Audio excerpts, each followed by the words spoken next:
Saudaraku seiman, kita coba akan lengkapkan bahasan ini dengan kisah-kisah bagaimana orang salafus saleh dulu yang pernah berbuat dosa lalu mereka bertaubat, ya. Kisah tentu yang sangat luar biasa, di antaranya adalah kisah taubatnya Tha'labah radhiyallahu anhu. Sahabat Nabi yang mulia ini adalah anak muda yang masih muda dan keimanan sudah tertanam dalam hatinya. Zaman dulu orang tidak punya kamar mandi dalam rumah, maka orang kalau mau pergi ke WC ataupun mau mandi, maka biasanya orang pergi ke padang pasir.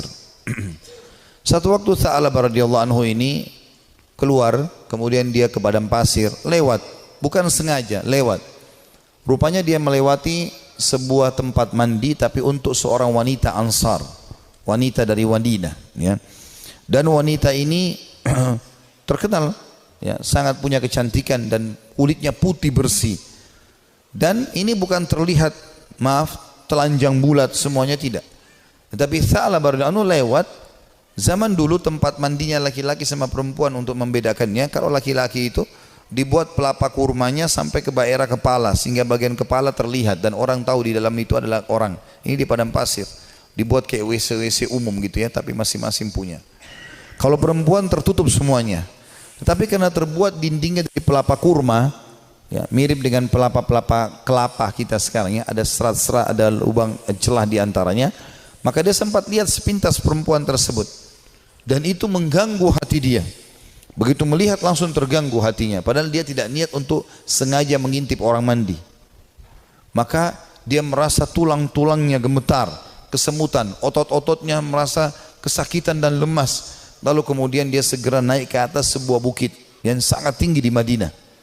40 hari dia nggak pernah turun. 40 hari di atas gunung tersebut bertaubat kepada Allah Subhanahu wa taala. Salat di sana, dia makan minum di sana, pokoknya tidak mau pulang ke rumahnya. Nabi SAW memiliki tradisi, seringkali beliau kalau habis sholat melihat sahabat-sahabatnya. Tapi karena Tha'labah ini bukan orang yang sering ada di depan, maka Nabi SAW tidak melihat dia. Jibril alaihissalam datang setelah 40 hari dari masa perbuatan Tha'labah ini radhiyallahu anhu, mengatakan, hai Muhammad, Allah memerintahkan kau untuk memanggil Tha'labah yang sedang berada di atas gunung karena dia merasa bersalah dengan dosanya. Maka Nabi SAW mengutus beberapa sahabat mencari Tha'labah, ditemuilah, lalu dibawa. Begitu masuk ke dalam masjid, dia keringat dingin, wajahnya memerah, kehitam-hitaman, ketakutan sekali. Kata Nabi SAW, ada apa dengan engkau hai Tha'labah?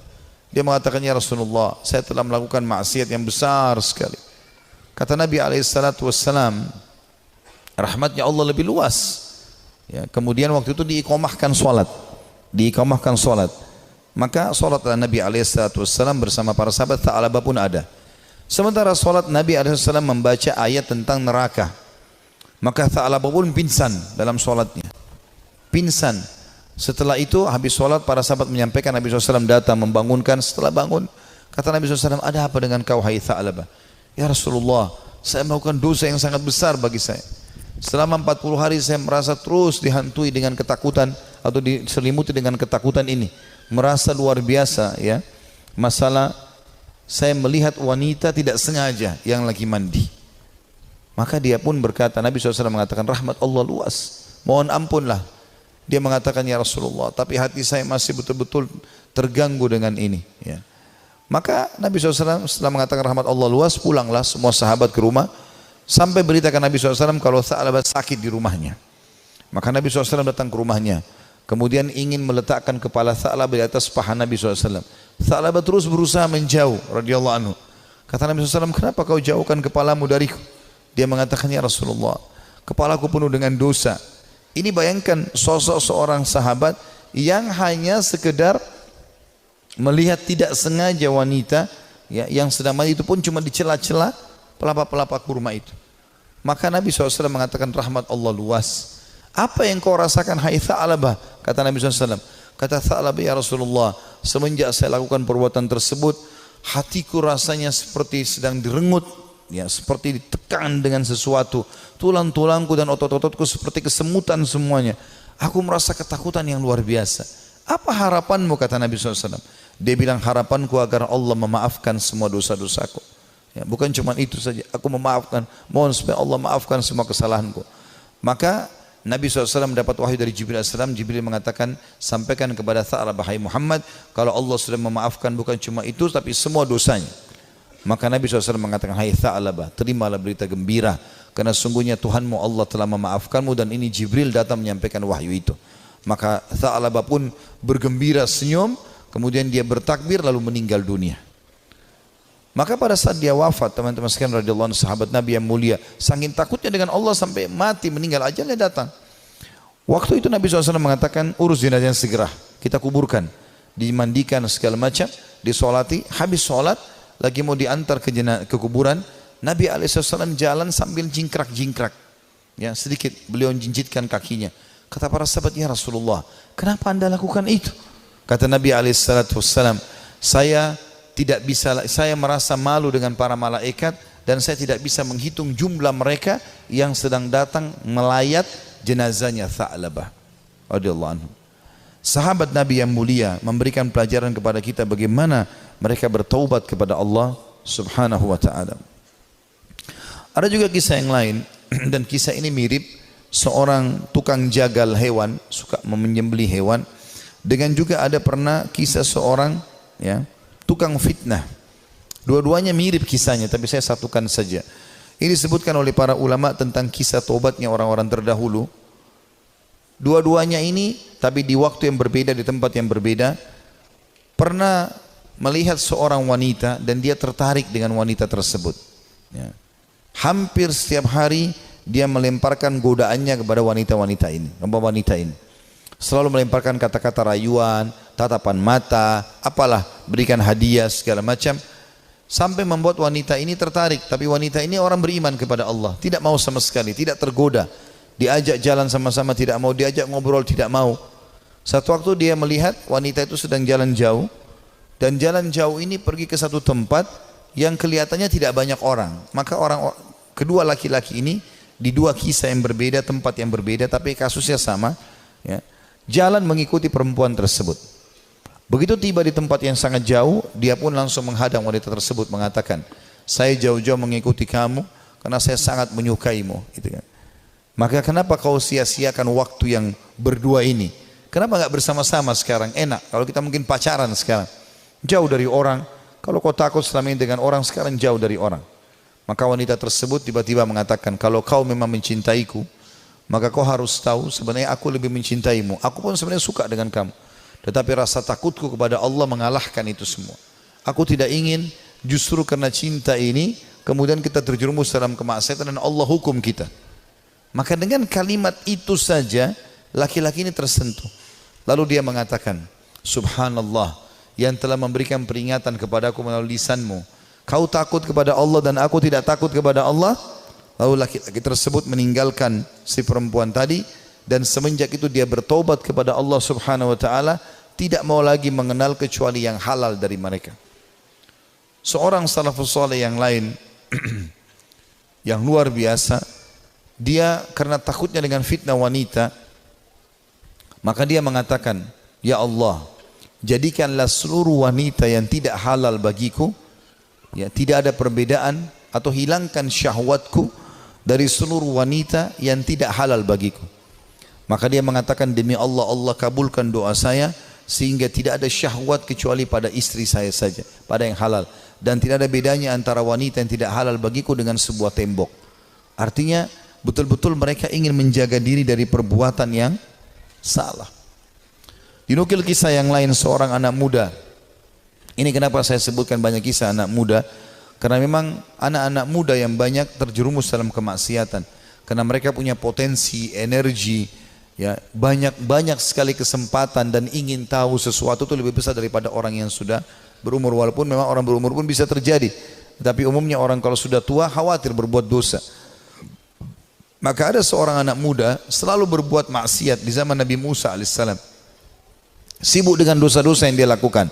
Setiap hari diingatkan, Nabi Musa tidak mau tahu.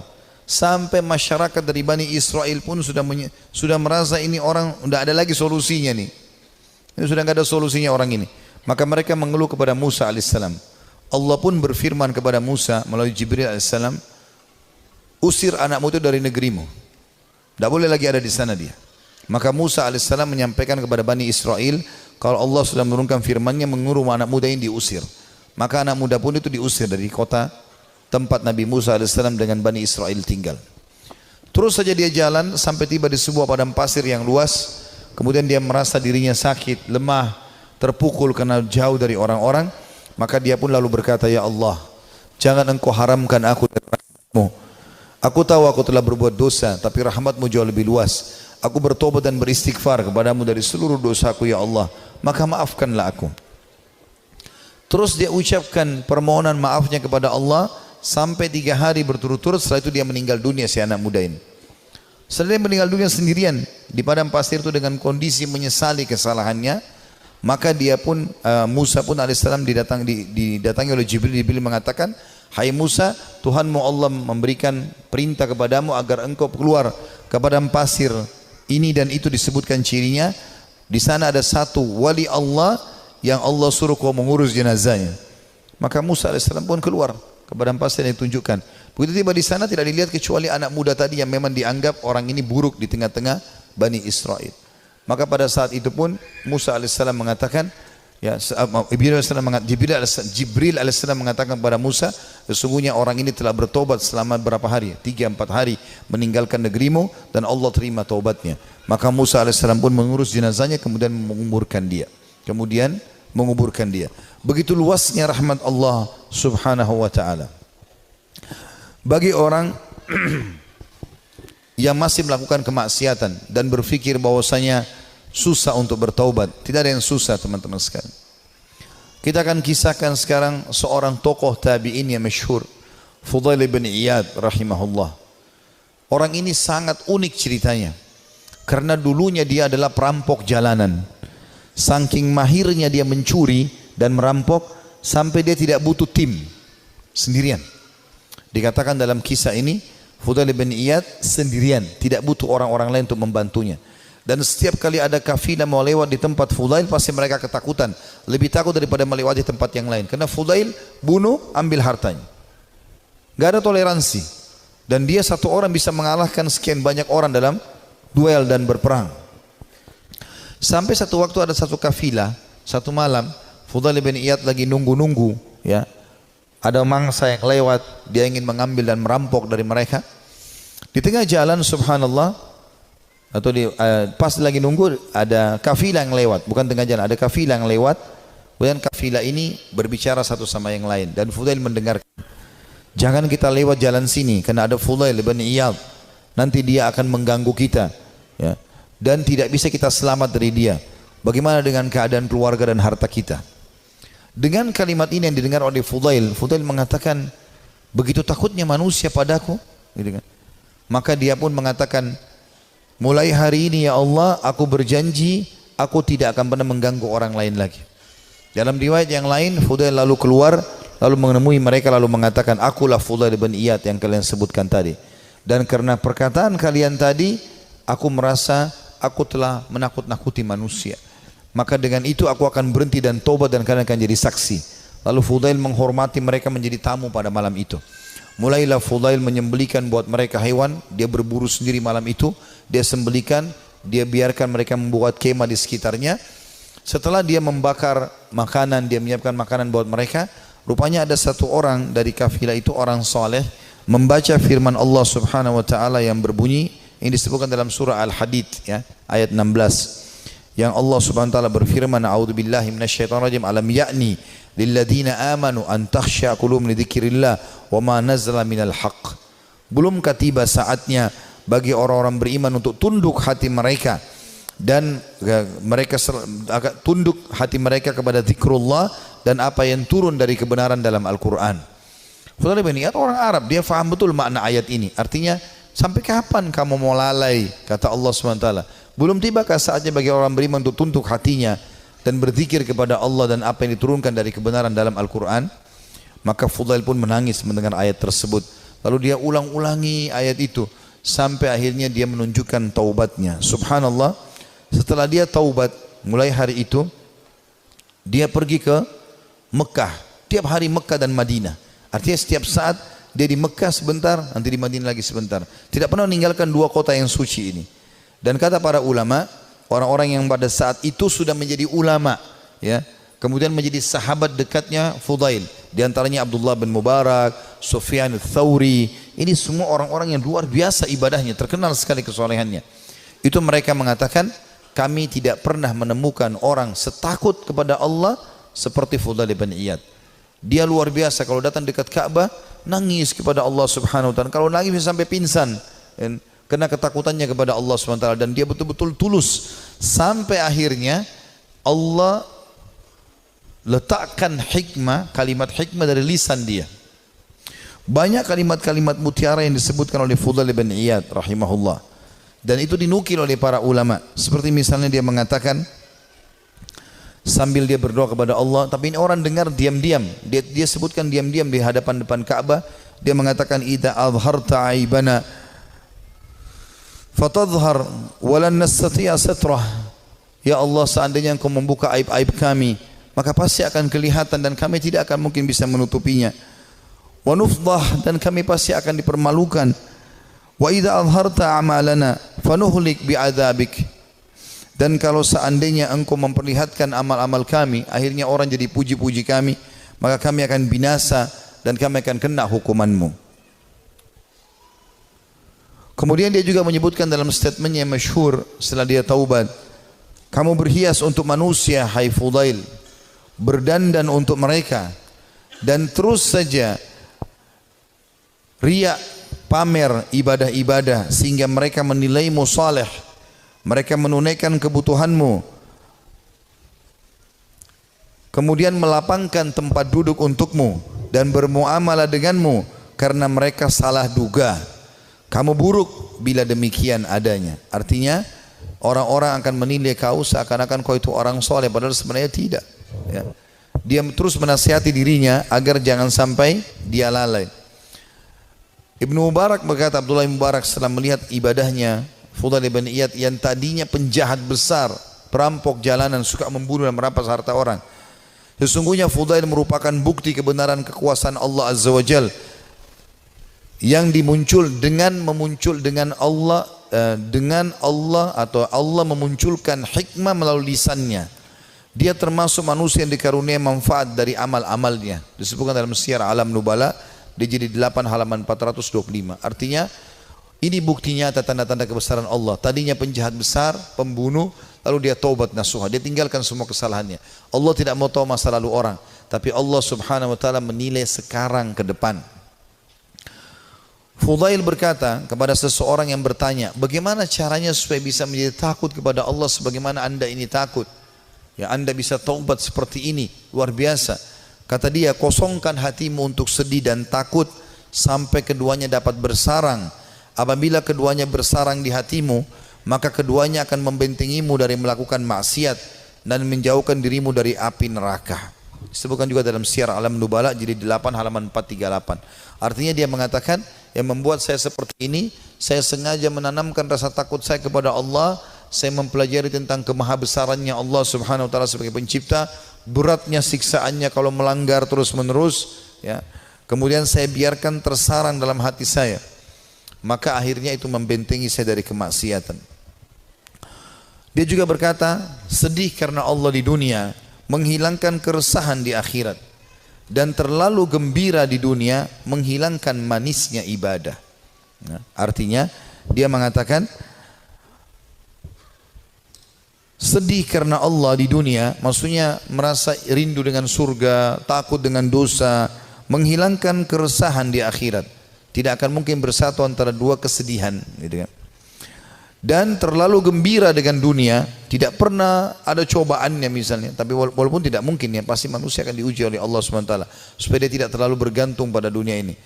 Dan terlalu gembira dengan dunia berlebih-lebihan sampai terbahak-bahak, sampai luar biasa merasa hidupnya harus selalu kegembiraan, padahal itu juga tidak mungkin terjadi, maka akan membuat ya, atau menghilangkan manisnya ibadah.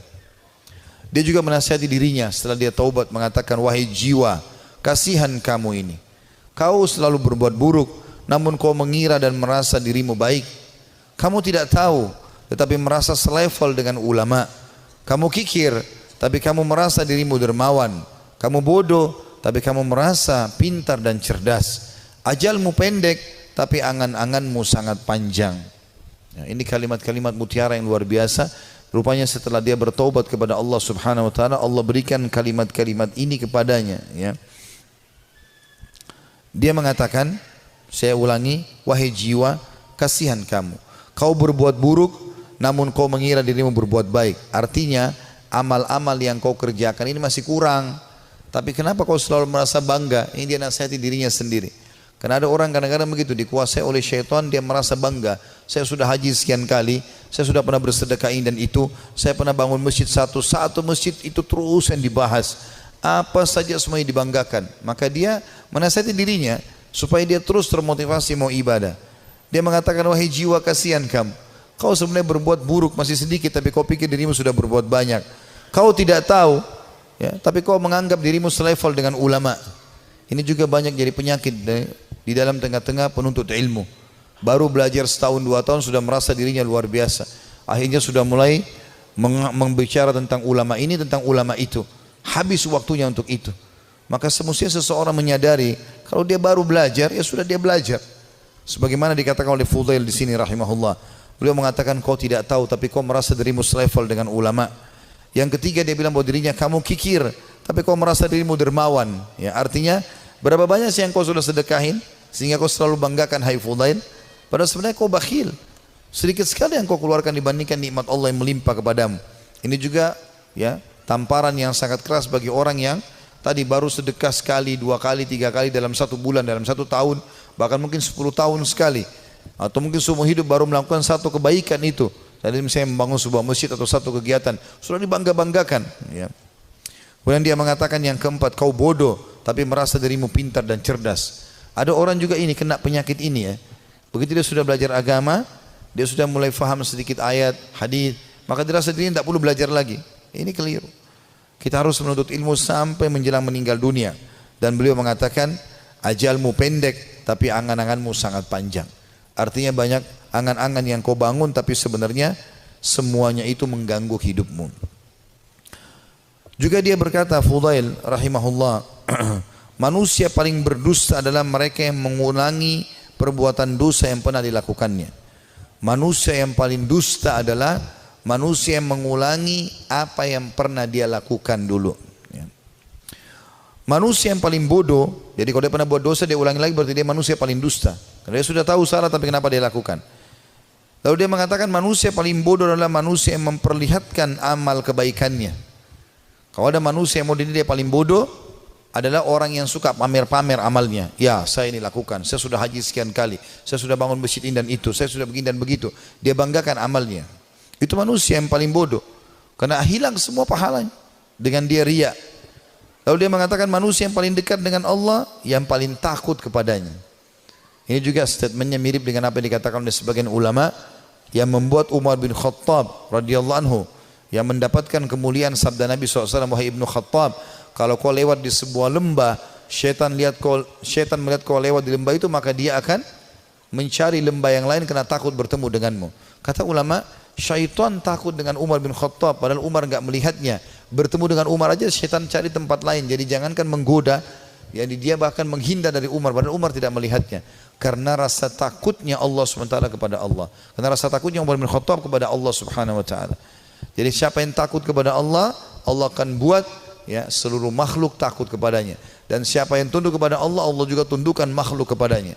Ya, semua itu siapa yang cinta kepada Allah, Allah akan buat makhluk cinta kepadanya dan seterusnya. Juga kata beliau, manusia tidak akan sempurna sehingga agamanya mampu mengalahkan nafsunya. dan manusia tidak akan binasa sehingga nafsunya mengalahkan agamanya. Ini statement yang mulia. Beliau mengatakan, kalimat ini penting untuk digarisbawahi teman-teman sekalian. Manusia tidak akan sempurna sehingga agamanya mampu mengalahkan nafsunya. Artinya ilmu yang dia pelajari itu menjadi patokan dan pegangan hidupnya, sehingga nafsunya diawasi oleh ilmunya. Karena ilmu agama itu mengawasi kita. Ilmu agama mengawasi kita. Kalau kita belajar agama, ilmu kita halal haramnya Allah seperti bodyguard. Kita mau makan, mau minum, mau mencari pendapatan, mau bergaul, agama akan mengatakan itu boleh atau tidak boleh. Maka orang yang sempurna adalah orang yang justru ilmu agamanya itu bisa mengontrol hawa nafsunya.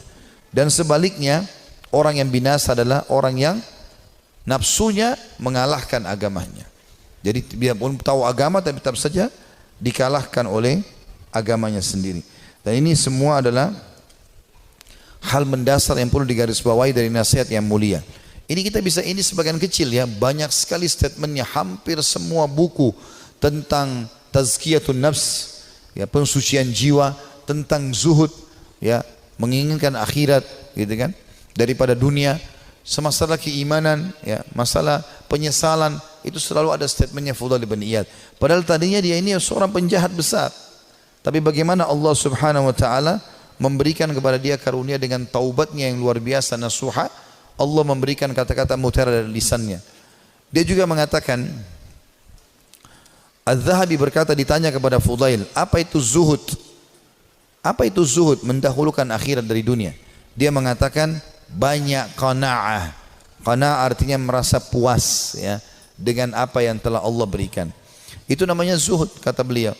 Jadi kalau kau mau dikatakan zuhud, kau berharap akhirat dan dunia kau jalani juga, tapi akhirat kau dahulukan, adalah banyak merasa syukur kepada Allah. Lalu ditanya kepadanya tentang wara. Wara itu menjaga kesucian hubungan sama Allah. Ia menjawab, menjauh dari yang diharamkan syariat. Apapun yang Allah larang, tinggalkan. Bukan cuma yang haram, yang makruh pun ditinggalkan. Makan, minum, berdiri aja tidak dilakukan, apalagi kalau sampai makan yang haram. Dan kita kalau tinggalkan sesuatu yang makruh, berarti yang haram akan lebih mudah kita tinggalkan. Orang kalau tinggalkan yang makruh, yang haram akan dia tinggalkan. Orang kalau kerjakan amal yang sunnah, amal wajib pasti akan dia kerjakan.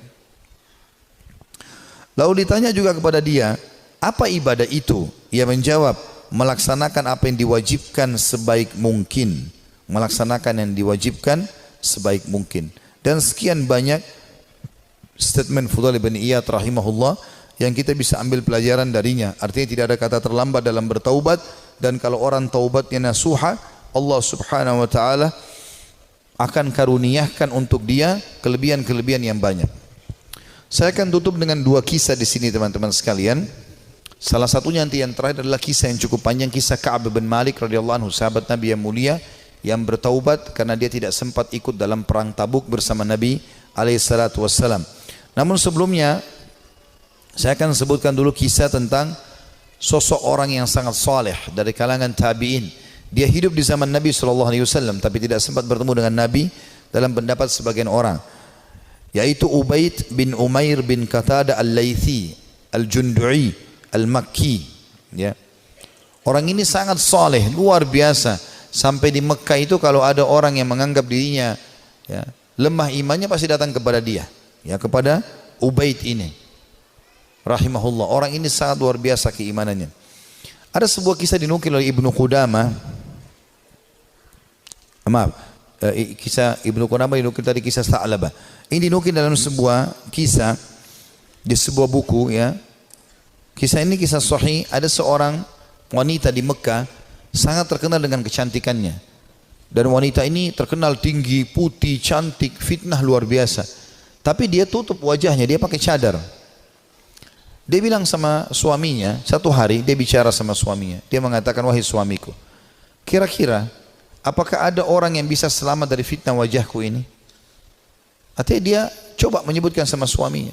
Kata suaminya, tentu saja ada, ya, walaupun kau cantik, tapi akan ada orang yang bisa tidak kena fitnahmu.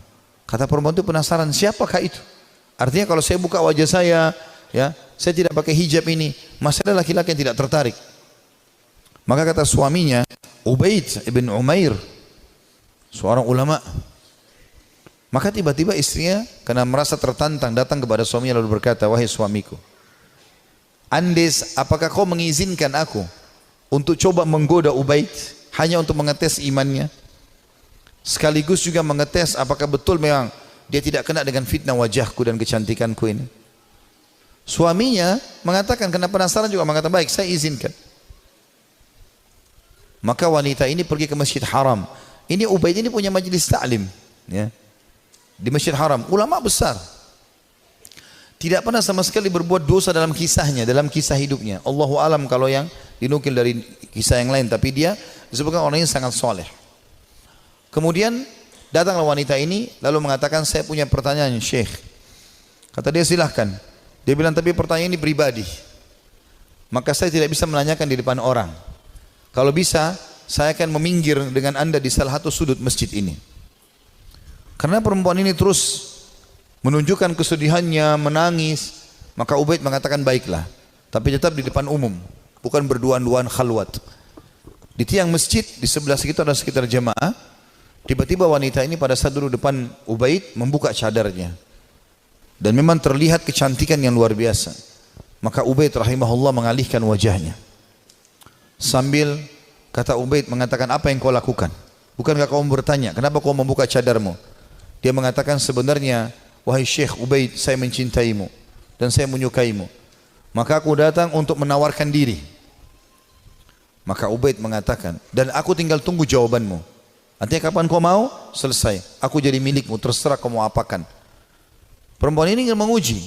Ubaid tidak mengenal siapa perempuan ini. Subhanallah, dia mengatakan, saya akan jawab pertanyaanmu itu kalau kau menjawab 5 pertanyaanku. Kata Ubaid rahimahullah, tapi sambil buang muka, enggak dilihat ke wajah wanita ini.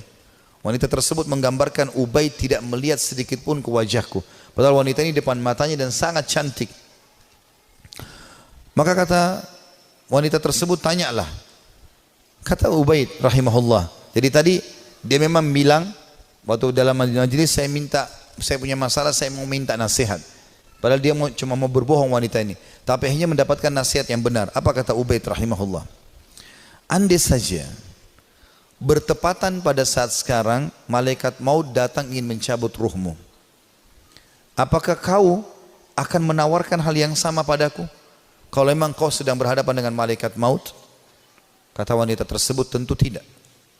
Pertanyaan kedua, andai saja kamu sedang berada dalam kuburan, tempat yang pasti kau akan datangi, dan kau sedang bertemu dengan Munkar dan Nakir, 2 malaikat akan bertanya di kuburan, dan kau sedang ditanya untuk selamat ke surga atau neraka, apakah kau juga akan berpikir tetap akan menawarkan dirimu seperti ini?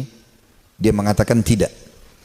Yang ketiga, seandainya kau sedang berada bersama aku di padang mahsyar, kemudian buku-buku amal sedang berterbangan, dan kau tidak tahu apakah kau akan terima dengan tangan kanan atau tangan kiri. Tangan kanan akan selamat ke surga, tangan kiri akan masuk ke neraka. Apakah kau juga akan menawarkan dirimu seperti ini kepadaku? Dia mengatakan tidak. Yang keempat, ya, andai saja kau sedang ditimbang amalmu, dan kau tidak tahu amal baik atau amal buruk di timbangan amal hari kiamat nanti yang lebih berat, apakah kau masih mau menawarkan dirimu padaku? Dia mengatakan tidak. Lalu kemudian pertanyaan terakhir yang kelima, andai saja kau sedang diminta pertanggungjawaban oleh Allah tentang kecantikanmu ini, tentang keadaanmu, ya, kelebihan-kelebihan nikmat yang Allah berikan kepadamu ini, apakah kau juga akan mengatakan kepada Allah, aku sempat menawarkan ini kepada Ubaid? Maka dia mengatakan tidak. Maka Ubaid pun mengatakan rahimahullah, kalau gitu bertakwalah kepada Allah dan jagalah dirimu serta nikmat Allah yang ada padamu. Maka tiba-tiba perempuan tersebut menangis terisak-isak.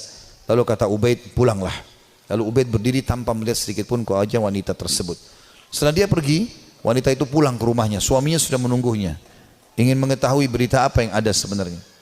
Maka setelah dia pulang, suaminya kaget melihat matanya merah, menangis. Kata suaminya, apa yang terjadi wahai istriku? Dia mengatakan, sungguh aku akan binasa wahai suamiku. Aku tadinya niat ingin bermaksiat kepada Allah, Allah meluruskanku justru melalui Ubaid, dan sungguh Ubaid adalah orang saleh. Dan semenjak hari itu perempuan itu tidak pernah dandan lagi sama sekali sampai ajal datang menjemputnya. Teman-teman sekalian, orang yang saleh, orang yang tulus kepada Allah Subhanahu wa taala, memang orang-orang yang justru tidak mudah tergoda. Kalau antum hanya sekedar dengan godaan sedikit mudah tergoda, itu masih orang biasa. Tapi kita harus menjadi orang yang luar biasa memang. Tidak boleh mudah tergoda. Allah Subhanahu wa taala menyebutkan tentang ahli surga di dalam firman-Nya pada saat mereka masuk ke dalam surga nantinya di hari kiamat, itu disebutkan malaikat akan masuk dari semua pintu-pintu istana mereka. Dan mereka akan berkata para malaikat, salamun alaikum bima sabartum fa ni'ma uqbad dar. Selamat buat kalian, keselamatan buat kalian atas kesabaran kalian, dan ini sebaik-baik tempat untuk kembali, surga maksudnya. Kata ulama tafsir, yang dimaksud dengan makna malaikat akan berkata, ya, selamat atas keselamatan, atas kesabaran kalian, karena mereka sabar dalam 3 hal. Ini butuh kesabaran teman-teman sekalian. Yang pertama, sabar dalam mengerjakan ketaatan. Untuk bangun sholat, untuk tutup aurat, mencari pendapatan halal, ya, itu semua butuh kesabaran. Duduk di majelis ilmu seperti ini butuh kesabaran. Bangun sholat malam butuh kesabaran. Bersedekah padahal kita butuh kesabaran. Berbakti dengan orang tua yang sudah sangat tua butuh kesabaran. Konsisten dengan kejujuran butuh kesabaran. Perjuangan semuanya butuh sabar. Ini sebab masuk surga karena kesabaran. Yang kedua, sabar dalam menolak kemaksiatan. Jadi semua kita di sini yang hadir punya peluang berzina, punya peluang berbohong, punya peluang melakukan semua dosa. Bukankah sekarang di zaman kita fitnahnya sangat besar? Di handphone kita bisa masuk penawaran zina dengan sangat mudah. Bukankah sangat mudah kita untuk riba, menipu, mencuri, apa saja? Tapi subhanallah butuh kesabaran. Sabar dalam meninggalkan kemaksiatan. Sabar. Dan kata ulama, beda pahalanya antara orang yang meninggalkan maksiat karena dia tidak punya peluang. Misal dia cuma sepintas lihat spanduk ajakan untuk ke diskotik, atau dia ada penawaran apa, lalu dia bilang, ya saya nggak suka, cuma sebatas itu. Beda pahalanya dengan orang yang sedang bergejolak godaan yang luar biasa. Jadi misalnya memang lagi ada lawan jenis yang mengganggu dia, kemudian dia bergejolak juga ingin mengikuti hawa nafsunya, itu beda pahalanya. Nabi Yusuf alaihissalam waktu digoda oleh wanita istri raja yang ratu Mesir, itu Allah mengatakan walaqad hamma bihi wa hamma biha laula ar-ra'a burhana rabbi. Ya. Yusuf sudah cenderung sama perempuan itu cenderung pada Yusuf. Artinya Nabi Yusuf alaihissalam manusiawi, tapi beliau coba berusaha menghindar, sabar, menghindar terus sampai akhirnya Allah SWT berikan tanda-tandanya, akhirnya selamat dari godaan tersebut, gitu kan. Artinya kesabaran di sini butuh ekstra pada saat ada peluang untuk berbuat dosa itu. Dan yang ketiga, sabar dengan cobaan harian. Sabar dengan cobaan harian. Izinkan saya teman-teman sekalian kita tutup dengan ini insyaallah ya, kisah tentang Ka'ab bin Malik radhiyallahu anhu. Dan kisah ini adalah kisah yang sangat unik dari seorang sahabat Nabi yang taubat nasuha dari dosanya. Tapi kisah ini memang cukup panjang, saya akan bacakan ya. Dia mengatakan dalam riwayat Bukhari, dalam riwayat yang sahih, aku tidak pernah tertinggal, kata Ka'ab bin Malik, dari Rasulullah SAW dalam peperangan apapun yang dipimpin oleh beliau, kecuali dalam perang Tabuk. Dan perang Tabuk ini terjadi perang terakhir Nabi SAW sebelum beliau meninggal. Setelah pembebasan kota Mekah, beliau menuju ke wilayah Tabuk, dan Tabuk ini jaraknya sangat jauh dari Madinah, dan waktu itu musim panas. Dan musim panas ini puncak-puncaknya panas, biasanya buah kurma lagi sangat bagus ya, hasil panennya. Justru makin panas makin bagus kualitas kurma. Dia mengatakan, saya tidak pernah ketinggalan perang bersama Nabi SAW kecuali di perang Tabuk. Memang aku juga tertinggal dalam perang Badr, namun tidak ada seorang pun yang tertinggal waktu itu dicelah. Karena Rasulullah SAW dan kaum muslimin keluar untuk menghadang kafilah dagang Quraisy yang pulang dari Syam, hingga kemudian Allah mempertemukan mereka dengan musuh mereka tanpa rencana. Maksudnya perang Badr ya. Saya tidak hadir di Badr, kata Ka'ab radhiyallahu anhu, karena memang waktu itu bukan kewajiban tapi pilihan. Cuma di perang Tabuk memang kewajiban, dan aku terlalaikan pada saat itu. Kata beliau, dan sebelumnya aku telah hadir bersama Rasulullah SAW pada malam Aqabah. Aqabah ini nama Jumrah, Jumrah Aqabah. Orang kalau haji biasa tahu masalah itu. Tempat melontar Aqabah. Aqabah itu sebuah bukit yang kecil, namun bisa dinaiki oleh orang dan bisa orang merasa tinggi dari tempat itu, diistilahkan dengan Aqabah. Pada malam Aqabah, waktu Nabi SAW sebelum hijrah ke Madinah pernah ada baiat Aqabah, janji setia di Aqabah, dan Ka'ab hadir pada saat itu. Dan sebelumnya kata beliau, aku telah hadir bersama Rasulullah SAW pada malam Aqabah sewaktu kami bersumpah setia membela Islam. Ya. Dia mengatakan, dan kehadiranku di malam itu tidak bisa digantikan dengan perang Badar, walaupun perang Badar lebih dikenang di tengah orang-orang daripada baiat Aqabah atau janji setia di Aqabah. Dan di antara kisah hidupku adalah ketika aku tertinggal dari Rasulullah SAW pada perang Tabuk, aku tidak pernah merasa lebih kuat dan lebih mampu daripada keadaanku ketika aku tertinggal dari perang itu. Jadi maksudnya pada saat itu aku tidak punya alasan untuk tidak ikut perang Tabuk. Waktu itu Nabi SAW mewajibkan semua laki-laki yang kuat dan tidak punya udzur, ya. Pada saat itu aku sangat kuat, belum pernah aku sekuat itu sebelumnya. Demi Allah, aku sebelumnya tidak pernah memiliki dua kendaraan, namun di perang itu aku memilikinya. Jadi selain fisikku kuat, aku juga memiliki 2 ekor kuda. Sebelumnya belum pernah aku punya 2 ekor kuda. Jadi aku sekarang lebih baik secara ekonomi.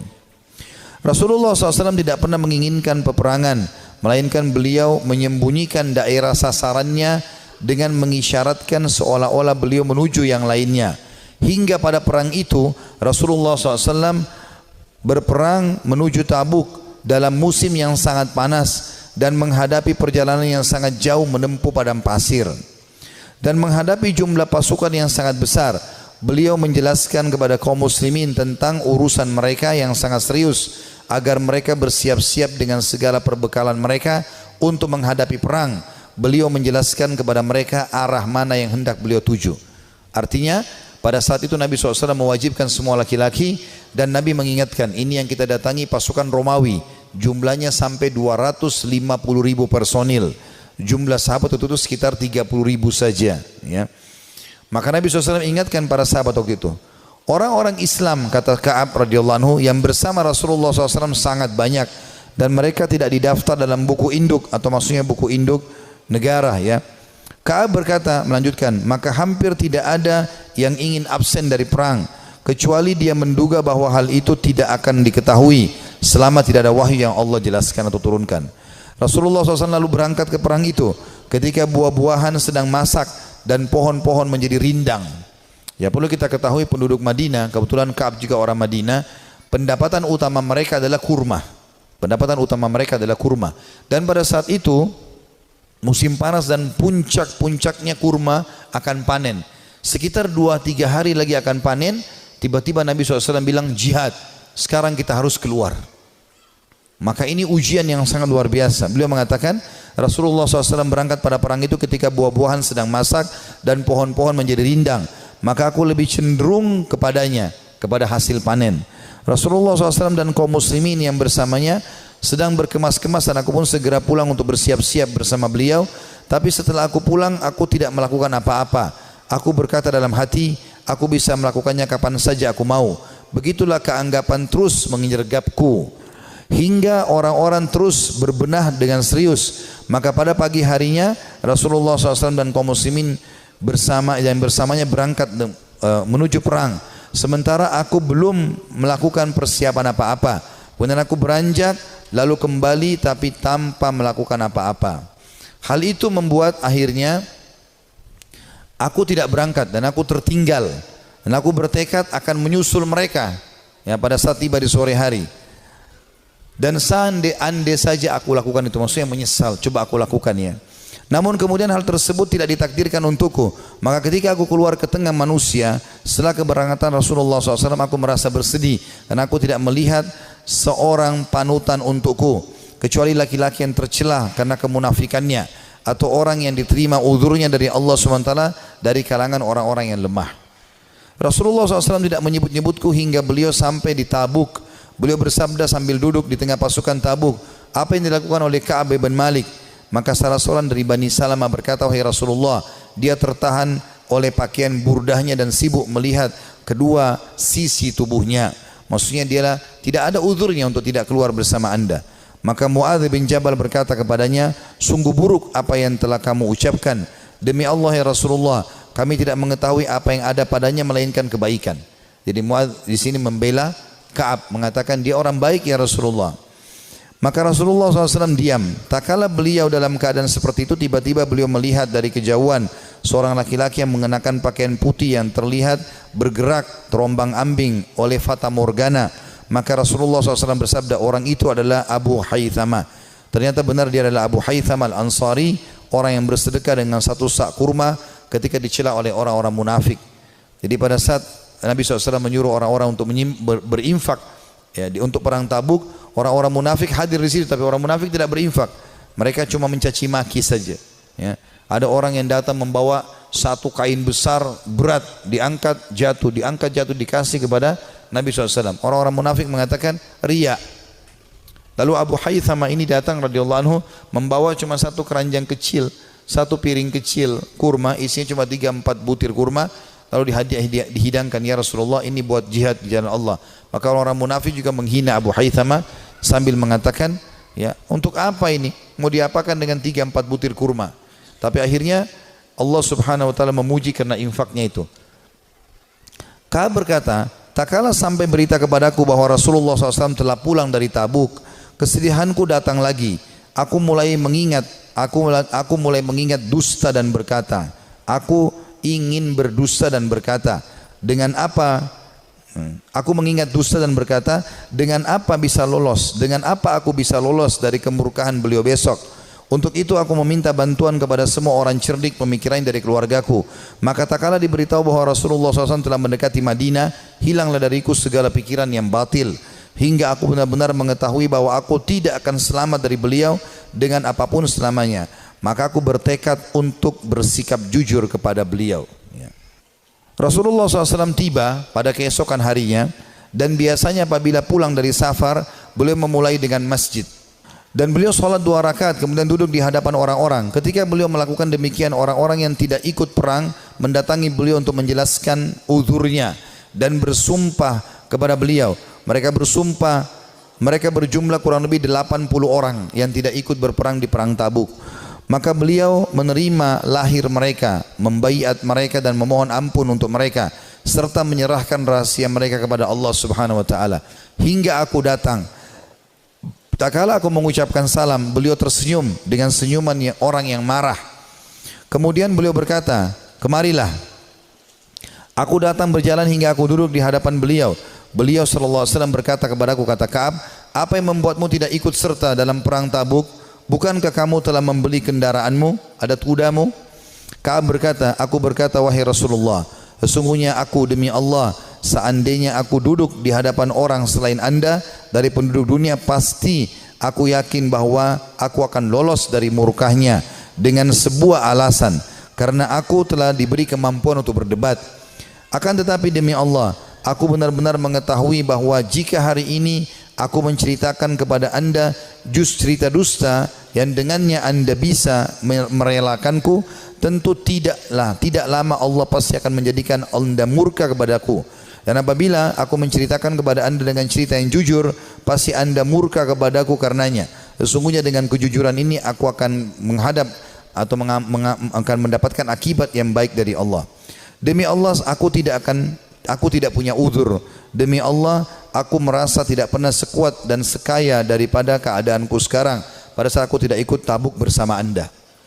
Maka Rasulullah SAW bersabda, adapun orang ini maka ia telah berkata jujur, maka berdirilah hingga Allah memberikan keputusan kepadamu.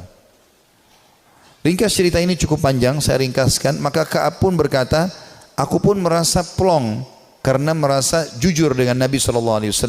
Walaupun pada saat itu turun wahyu memperingatkan Nabi SAW untuk memboikotku dengan kedua temanku.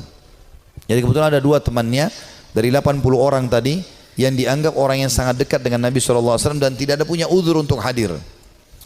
Maka kata Ka'ab, kedua orang temanku ini dan aku disuruh boikot oleh Nabi SAW. Maka tidak dijawab salam kami, tidak senyum pada kami, tidak ada yang salaman pada kami, 3 orang ini. Kata Ka'ab radhiyallahu anhu, terus saja ya berlalu beberapa hari sampai-sampai aku masuk ke masjid. Kalau kedua temanku menangis di rumahnya dan tidak pergi sholat di masjid. Sementara aku sendiri tetap masuk ke masjid dan aku menemukan semuanya orang membuang wajah. Tidak ada yang salam. Dan pada saat aku melihat ke arah Nabi SAW, Nabi SAW membuang wajahnya.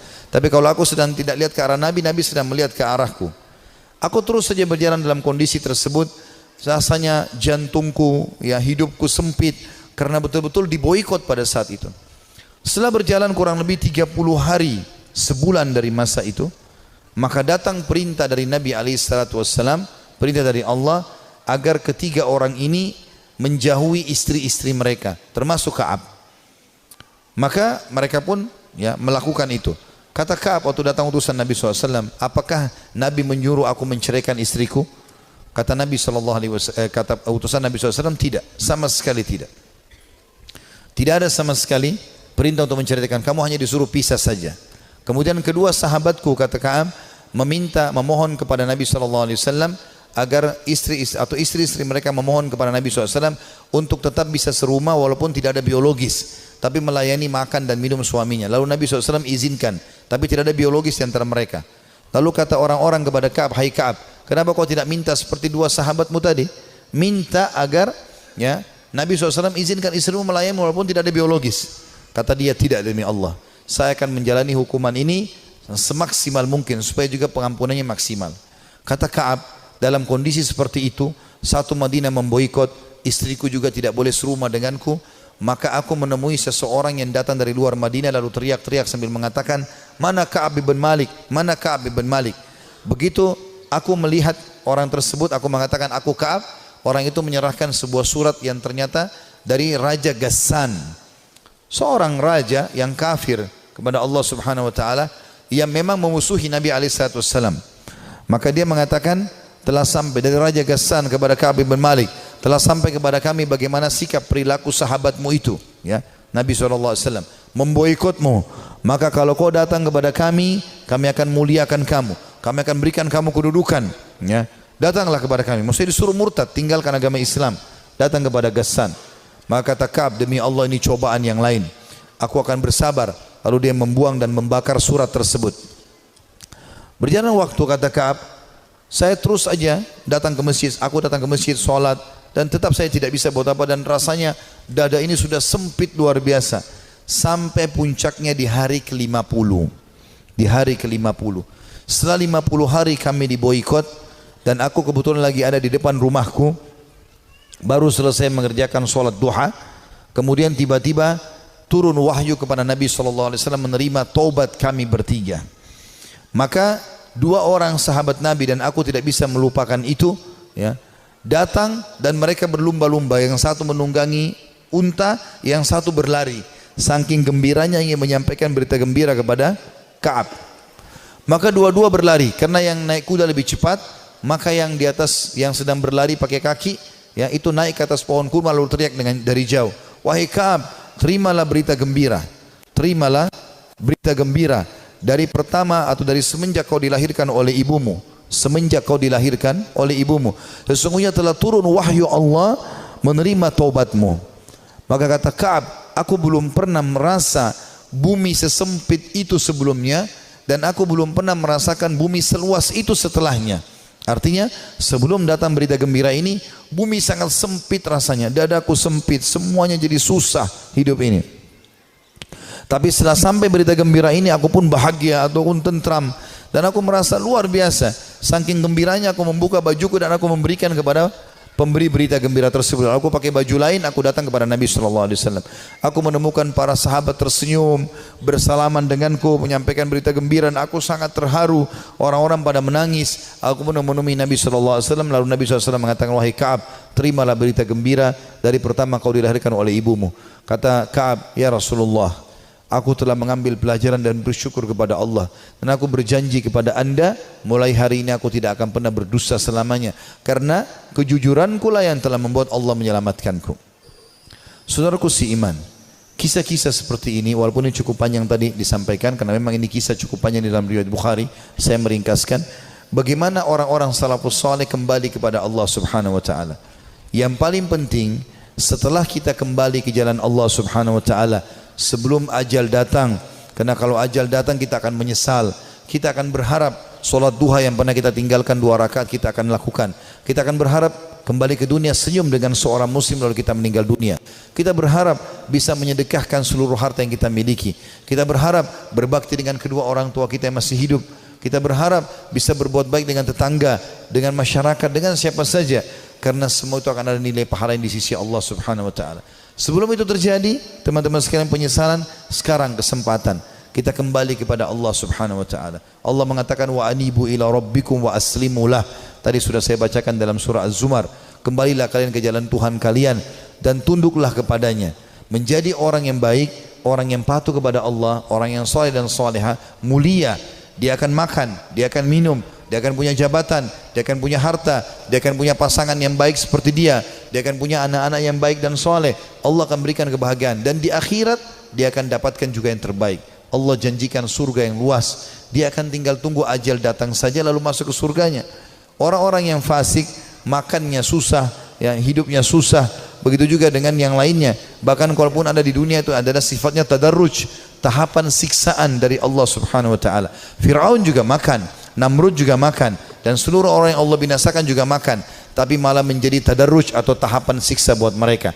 Mereka makin lalai, akhirnya mereka meninggal dalam keadaan kufur dan penyesalan abadi selamanya bagi Fir'aun sampai tidak ada waktunya, dan kegembiraan bagi Musa alaihissalam sampai tidak ada waktunya. Ini semua akan kekal. Allahu a'lam. Dan ini yang kita sampaikan teman-teman sekalian, mudah-mudahan bisa diambil manfaatnya. Kalau ada benar dari Allah, kalau ada salah dari saya mohon dimaafkan. Subhanakallahumma bihamdika asyhadu an la ilaha illa anta astaghfiruka wa atubu ilaik.